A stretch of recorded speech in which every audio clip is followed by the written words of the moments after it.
What's the meaning of baker?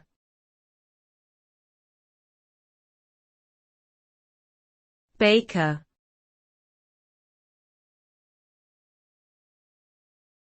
Baker.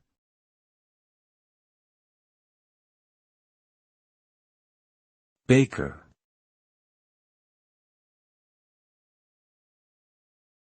Baker.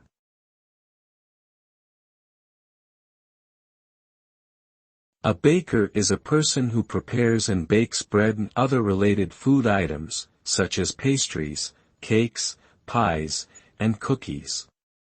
This profession dates back to ancient times when people first learned to cultivate grain and make bread.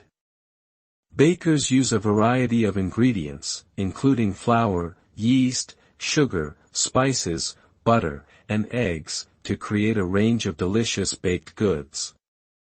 They may work in small local bakeries or large industrial bakeries that supply goods to supermarkets and restaurants. In addition to baking, bakers must also be knowledgeable about food safety practices, recipe development, and inventory management to run their businesses profitably.